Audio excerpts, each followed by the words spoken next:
Those English clubs who had checked out Boniek before the World Cup had considered his temperament in doubt. They left the transfer field free to Juventus and must have been kicking themselves after Boniek virtually single-handed demolished Belgium.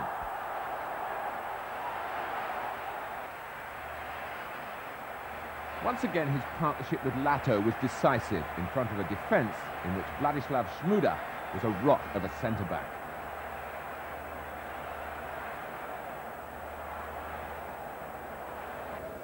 Belgian fans saw virtually nothing of Van den Berg, their opening match hero against Argentina. Boniek scored 3 times in the first 53 minutes. This one, a delicate header.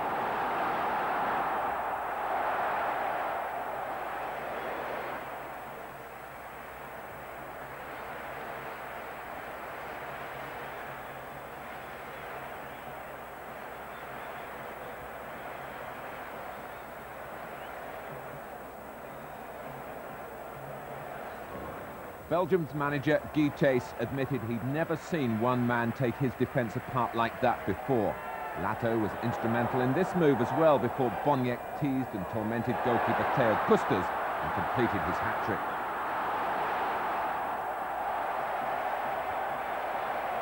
No wonder Poland manager Antoni Piechniczek looked so pleased.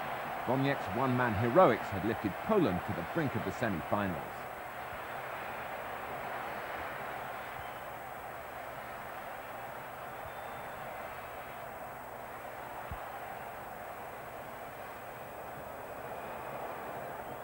Belgium put up sterner resistance against the Soviet Union in the group's second game, but the result went the same way in the end. Belgium made 4 changes, including the replacement of goalkeeper Kusters with Jackie Munero. He was beaten only once by Oganesian early in the second half, but that was once too often. Belgium lost both the match and their toehold on World Cup survival.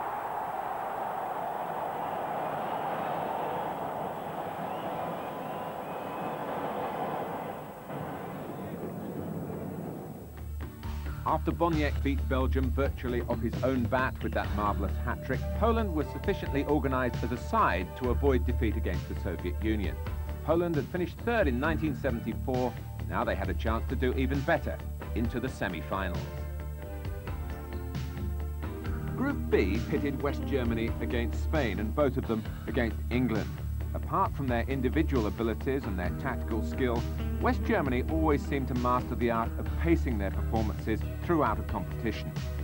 But Spain had their demanding supporters to satisfy.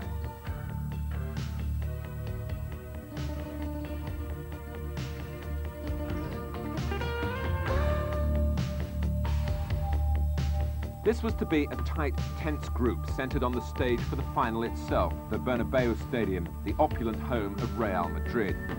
England's hopes fueled by their impressive performances in the first group, and still hoping that Keegan and Brooking would be back to strengthen their hand. In the event, West Germany's meeting with Spain settled the outcome. Spain could never reach the heights expected of World Cup hosts. Manager Jose Santamaria was blamed for mistakes in team selection and tactics, but correcting mistakes, such as those of goalkeeper captain Luis Arconada, is asking for a miracle.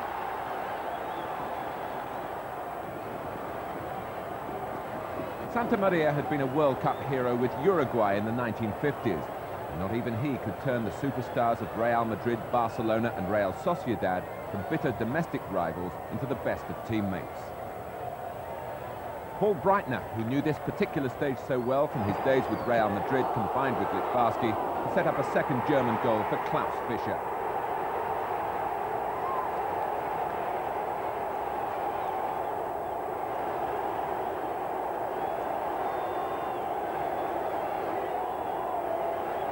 Olli Stielicke, playing sweeper for the Germans on what was also his adopted home ground of Real Madrid, dealt with everything Spain threw at him, apart from one late header from Jesus Zamora.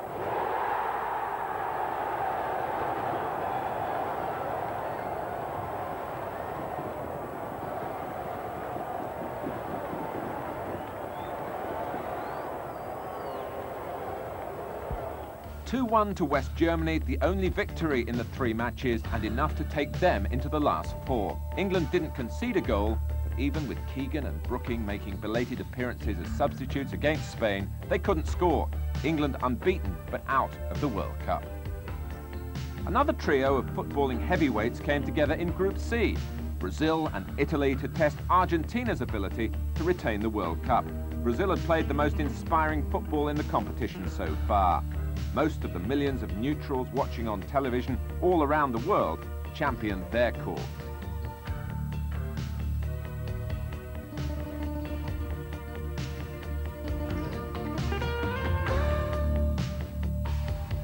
Italy had been unimpressive in their 3 first-round matches, a real contrast to the bounce that the Brazilians had been displaying. Argentina wouldn't give up their crown without a fight, but it was misplaced aggression which marred their subsequent performances. The opening game in Group C, Italy against Argentina, in the Sarriá Stadium in Barcelona. It had a brutal first half, but the goals came after the interval. Italy's World Cup campaign depended heavily on Juventus. They provided Zoff, Gentile, Scirea, Cabrini and goal-scoring midfielder Marco Tardelli, as well as striker Paolo Rossi. In the first round, they'd looked like strangers, but the rugged challenge of Argentina forced them to get their act together.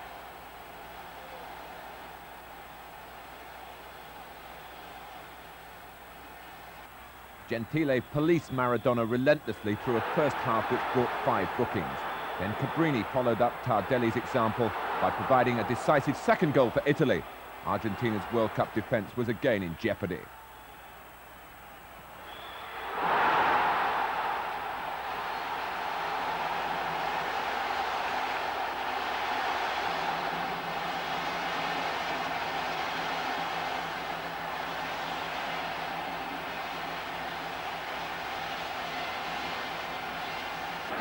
Captain Daniel Passarella had been a tower of strength when Argentina won the World Cup in 1978. Now, with time running out, he joined in the attack. A typical Passarella ferocious free kick left Dino Zoff helpless. But for the defending champions, the writing was on the wall.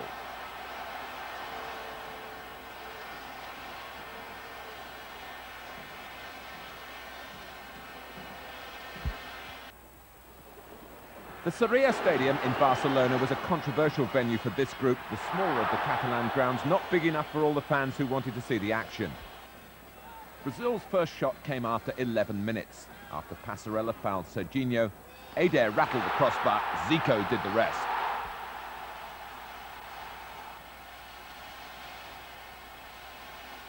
Ubaldo Fijol, Argentina's World Cup winning goalkeeper 4 years earlier, just couldn't cope with the power of the original free kick. Argentina ran the early stages of the second half, but then Brazil regained control. A cheeky cross from the right, and Serginho headed home before being buried under a mountain of delighted teammates.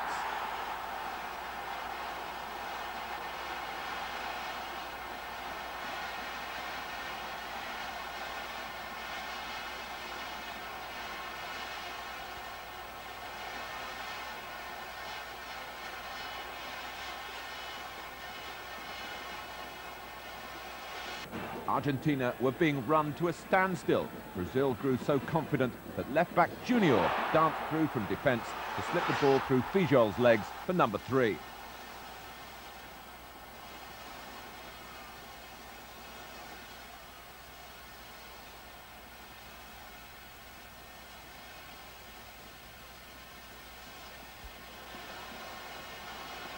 As time ran out, so did tempers, and Maradona was sent off for a foul on the Brazilian substitute Batista. Ramon Diaz struck one retaliatory goal, but for Argentina and their boy wonder, it was the end of the world.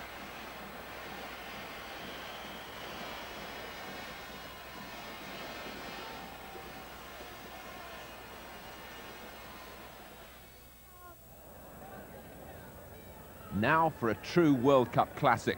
The star of the show was Paolo Rossi. Hard to think that this was only his 8th match since the end of a 2-year ban imposed in the wake of a betting scandal. In the first round, Rossi had looked less than even a shadow of his old self. But Brazil have a habit of bringing out the best in the opposition. Few players have risen to such an occasion with such style.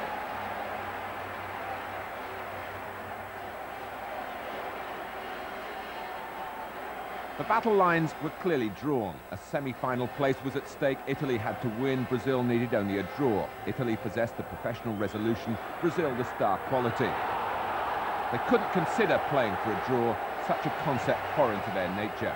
Socrates demonstrated the point with grace and style.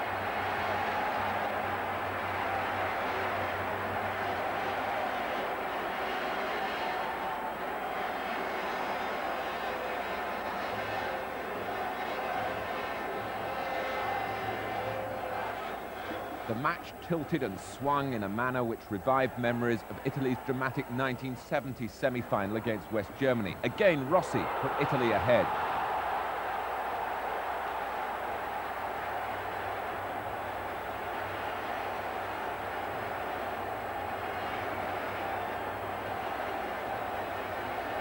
Brazil predictably hit back with a most memorable goal from Falcao, who played his club football in Italy with Roma. Today, his heart and soul committed only to the cause of Brazil.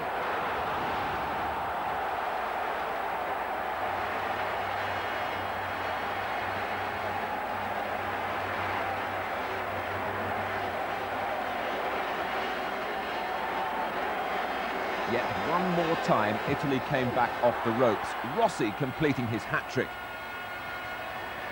For Brazil, glorious in defeat, it was the end of an era. Argentina had Gallego sent off against Italy. Maradona got his marching orders against Brazil. Argentina's angry reaction to losing their title, no surprise.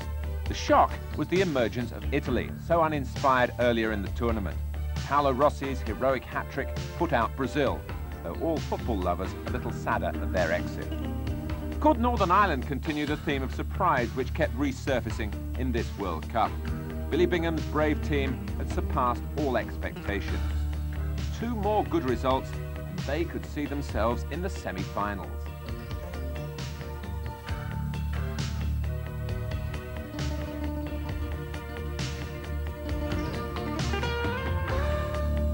Northern Ireland had progressed into Group D, where they would face France and Austria. France had a major worry. Michel Platini was injured and wouldn't play in their opening second-round match against Austria.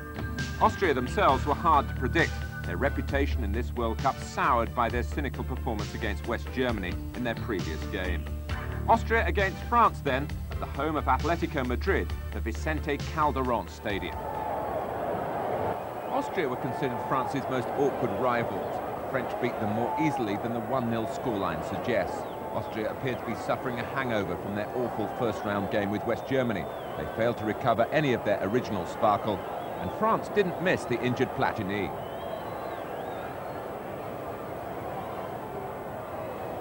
Just as against Kuwait, Gengini scored with a Platini-like free kick. That was more than enough to decide the match.